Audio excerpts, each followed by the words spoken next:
there's ways to do it, but it all comes down to, I think we just keep bringing it up. You got to work at it. Welcome to another edition of the McAnulty Method, where financial expert Frank McAnulty shares his insight and knowledge with us, along with Colin Sorrells. And we hope from them we can all pick up some tips so that we can lead a better financial life. So good afternoon, gentlemen. Good to see you both. Good to see Hello, you. Bill. Nice to be here. And today we have, it's a fun subject and one near and dear to the hearts of many of our viewers, and that is how to make college affordable.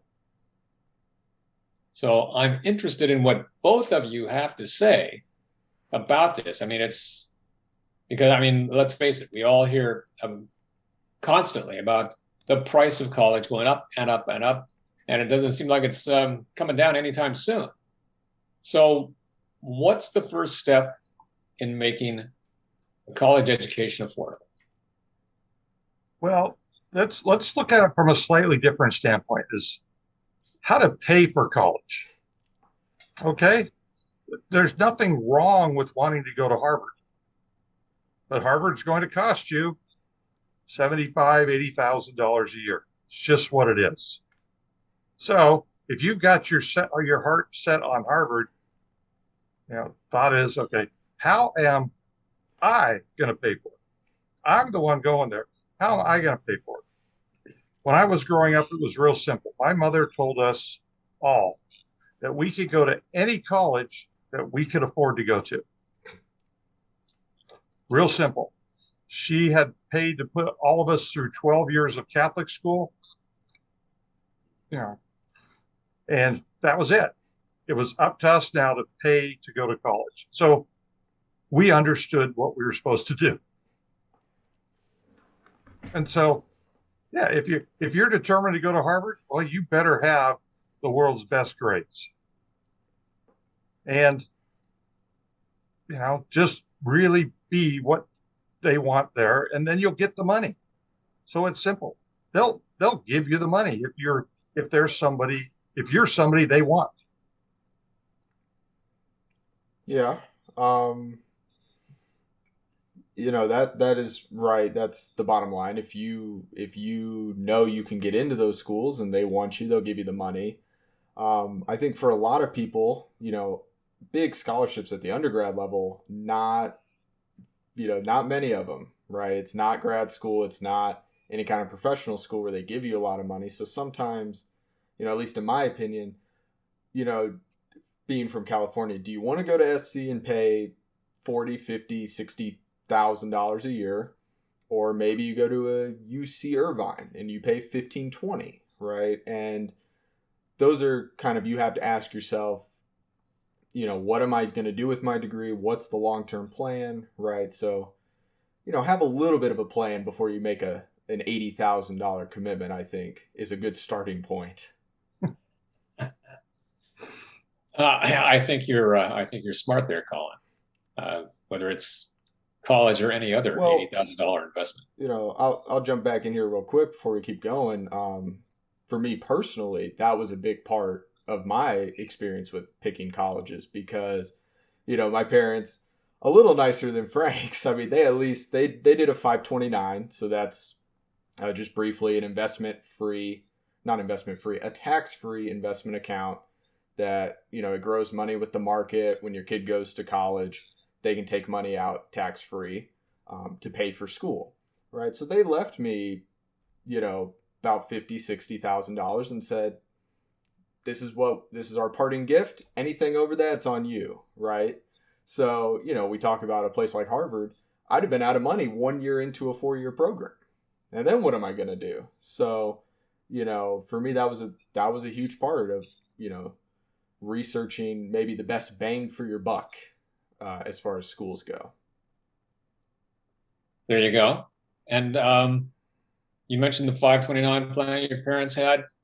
Let's discuss, gentlemen, some of the more common ways that you can pay for college. Well, that's what I was going to say. Not everybody's parents can afford a 529 plan. They can't put money in. So let's take a step back. Okay. You come from a less advantaged neighborhood or family situation. They haven't been able to put money away. How can you afford to go to college? Well, there's lots of ways. This honestly, it's going to sound cliche, but this is America. If you want to go to college and you want to work for it, you can go. You can do it. You know, one of the best ways is, especially in California, is community colleges are, if not free, next to free to go to. You can wipe out 2 years of college right there. You can work, support yourself, get 2 years. And what I've heard, if you get really good grades while going to community college, a lot of the four-year colleges look very favorably on that. And you can get right in, and they have scholarship money for you. So once again, but you have to work. You have to get the grades. You have to do your part. You know, I'm going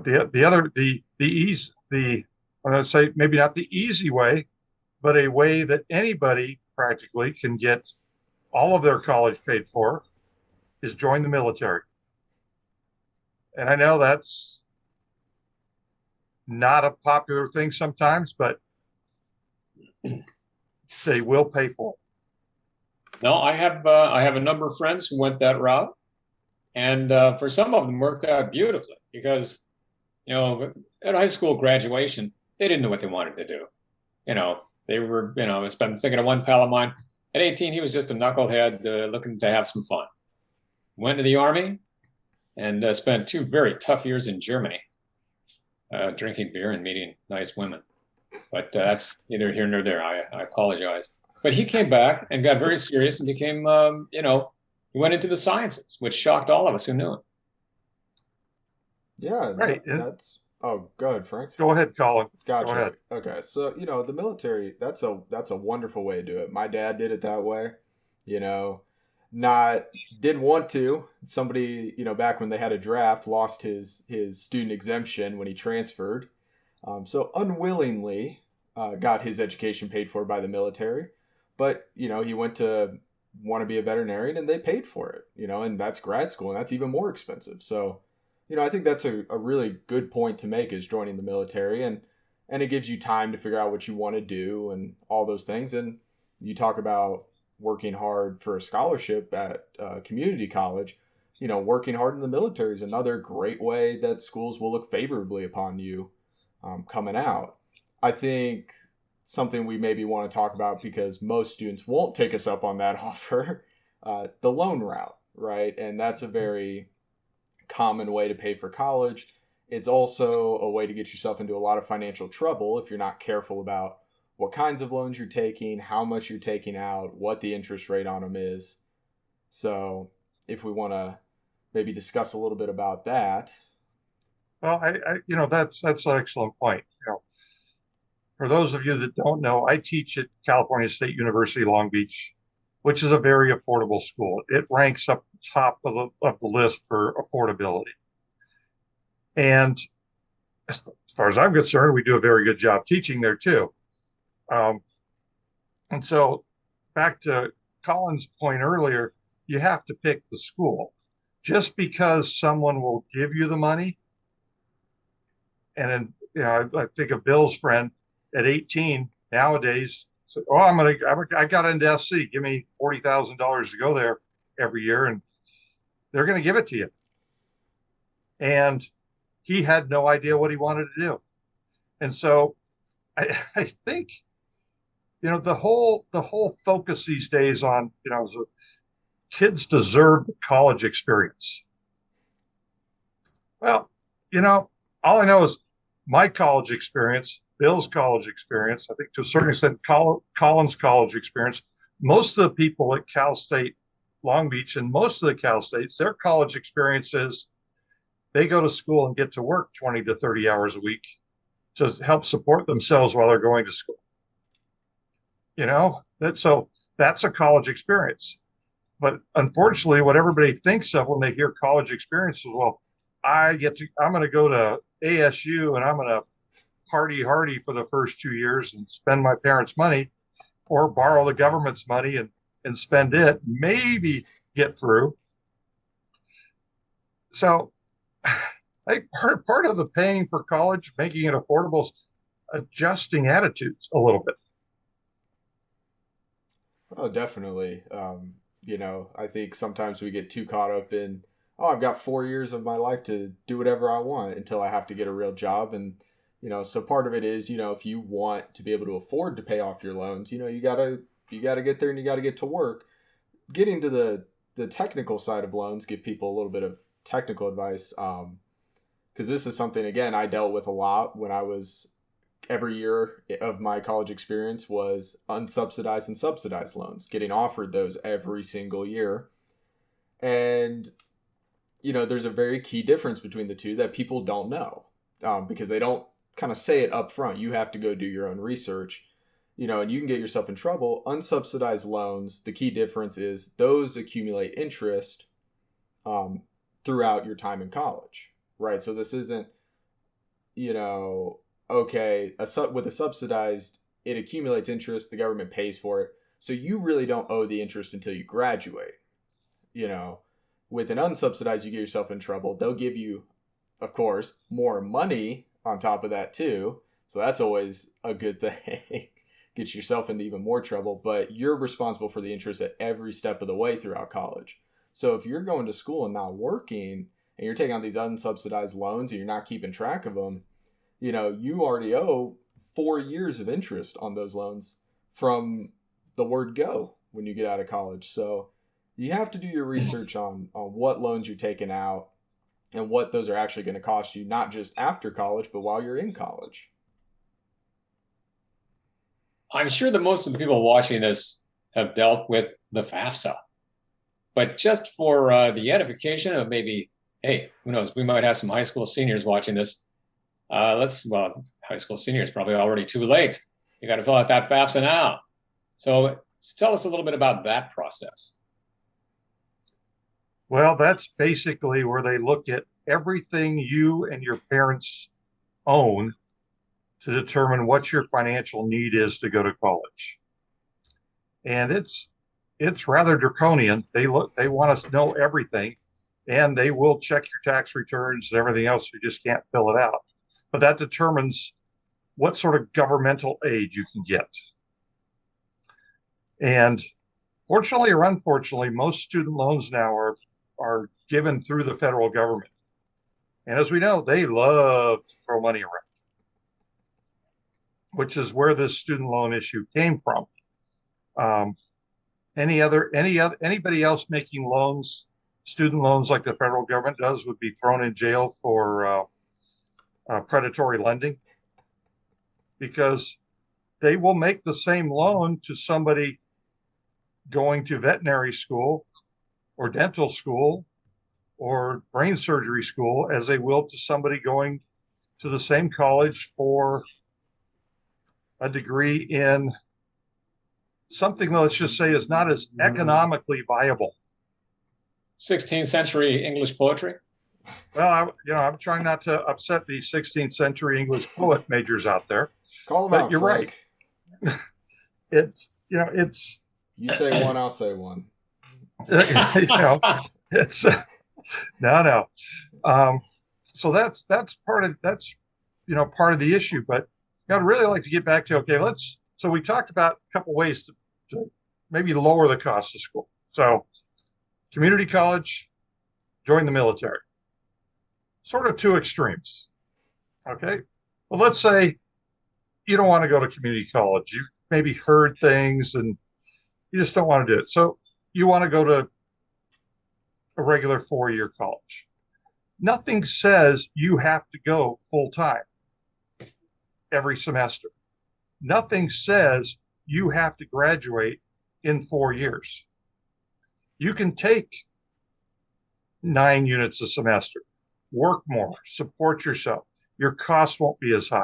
You can get a job working on campus, which has added advantage because money goes straight into the school and pays for the school and things like that. That was probably until very late in my career, the greatest job I ever had was being a teacher's assistant in accounting at USC.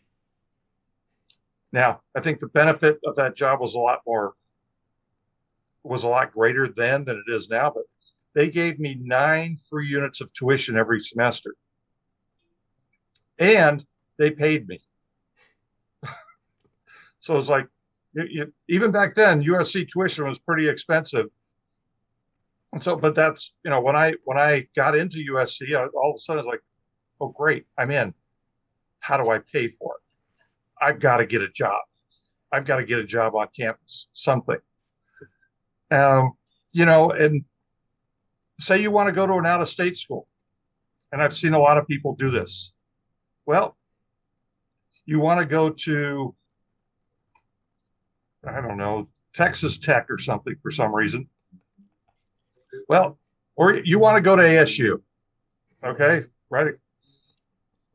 Well, ASU, if you're not a resident of Arizona, it's going to cost you about $40,000 a year. But you can go to Arizona, go to the community colleges there, get a job there, and after a year, with the Arizona driver's license and a work in Arizona, now all of a sudden you're an Arizona resident. So you just knock the price of that college way down when you get into your dream college and go there. Because let's face it, what does it matter when you graduate? What it matters is what it says on the diploma. You went to ASU, you went to Notre Dame, you went to whatever. No one, there's nothing on the diploma that says, well, they went to ASU, but first they went to Scottsdale Community College. So another way to cut the cost. And believe it or not, there are a lot of grants and scholarships and everything else up there that a lot of times just sit there and nobody takes them because no one tries. You get a $500 here, you get $1,000 there, and all of a sudden you've covered a big hunk of your cost. And there are a lot of scholarships. Like you said, some of them are $500, but hey, that can be a lot of money. So some of them are obscure. I mean, I think we've all heard about I think is it Carnegie Mellon that has a bagpipe scholarship. And if you're going to major in playing the bagpipe, you'll get $10,000-$20,000 a year. Well, even on top of that, just companies out there who want free promotion will give you 500 here, 1,000 there. I've seen one where some Halloween costume company, if you're a full or part-time student in college, they'll give you $500 if you win a pumpkin carving contest.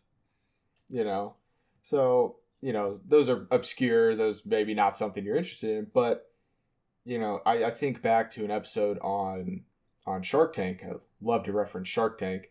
And some guy made a company.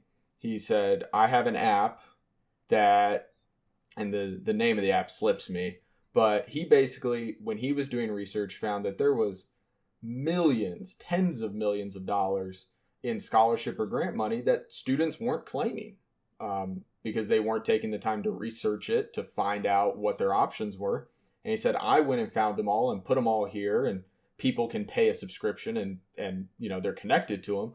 But I think the real lesson behind that is there's a lot of money out there that a lot of people just don't take the time to go find, And so it goes back to the effort thing. You got to want to be there, and you got to want to find a way to pay for it.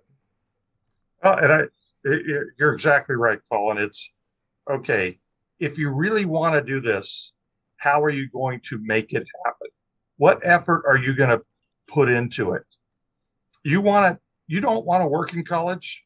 Well, then and you're not fortunate to be born to rich parents or have rich relatives that are just going to give you money. Well, then you can either ruin your future by getting lots and lots of loans that you're going to have to work on a long, long time to pay off, or you work now.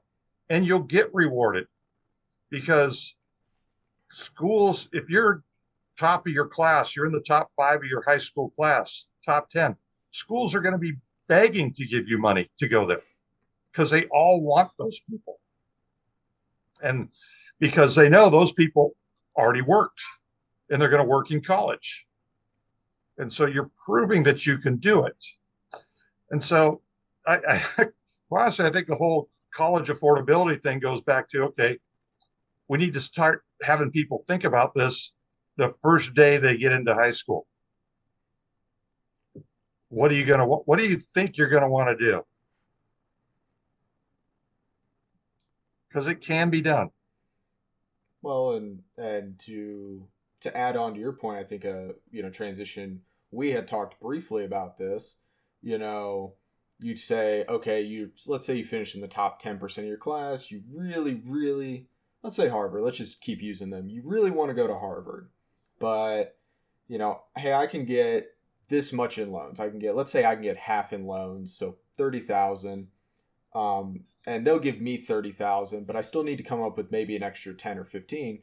And I thought one of the interesting things that you sent me, Frank, was apparently you can negotiate with colleges for more money. Oh, sure. If you're the type of person that they're looking for, they'll give you money. So the kid that a while back there was a thing on a kid that got accepted to all 8 of the Harvards, the what do they call it? Yeah, the Ivy Leagues. Yeah, So you think he can't go to each one or go to whichever one of his first choice and say, I got into all 8. I really want to go with you, but what are you going to do? And I think a great position to be in. And there is, I know in Princeton now, the Ivy Leagues, a lot of them have so much money they don't know what to do with it. In Princeton, you get in there, they will not allow you to graduate with a loan. Wow. If they look at your family situation. If your family doesn't have the money reasonably, you don't get loans. You just get scholarships for everything that they say you can't afford to do yourself. So all right. Like the way things should be in life, if you work hard enough at it, you get something. It's just not given to you. But even at Cal State Long Beach, I've noticed signs around campus. There's not that many people there now, so that may be part of the problem. But there's jobs that are going begging. And so they're saying, well, we're sorry, we're going to have to close the computer lab at 7 p.m. because we don't have enough help. Well, so anybody that's going to Cal State Long Beach that claims they need money, there's a job. All right. It's available. And I talked to one of my students yesterday, and he was apologizing for having to run out of class one day because he had to get to his job early. Now, this kid works overnight cleaning car dealerships to pay for school. In fact, if it came down to somebody like him and somebody with a higher GPA, and I was going to hire somebody, I'm hiring the kid that's working every night to go to school because I know he's going to be a good employee. I know he's going to do a good job. I know he's going to try. And so, don't think that just going to the world, the big name school is where you need to be. It's go to the school you can afford. Don't tie up your life for the next 30, 40 years with loans. And you'll do fine. You'll be much happier. All right. Well, I think, I think being happier, that's a good place for us to leave this today. Some great information and really nice insights, you guys. I think. Colin, anything to finish off with? 5 or 6 minutes. I'll echo your last point. You can go to the greatest school in the world, but at the end of the day, it's going to be what you make of your experience there. And especially with the way the world is today, and even as we, things start to return to normal, what you're really paying for if you want to go to a Harvard or an SC or, one of these very expensive schools, you're paying for their network, right? My experience is the education's not so much different that it justifies 50,000 extra dollars. But we live in a world, everything's digital, everything's online. You can go to every seminar, you can message people directly on LinkedIn. You can build your own network and do it at an affordable price, and get the same jobs that a lot of these people are getting. But again, comes back to the one thing we've talked about. You have to want to do it. You have to want to put the effort in and, think about things before you do them. All right. All right, gentlemen. Like I said, I think these were some very nice concluding notes. And I think probably this is a topic that will be worth revisiting, maybe some new and different detail. Wow. But revisit it in January when they unfreeze student loans. There you go. That's going to be... Let the games begin. Thank you both very much. Again, this was very edifying and illuminating. So I can't wait to see what you come up with for next week.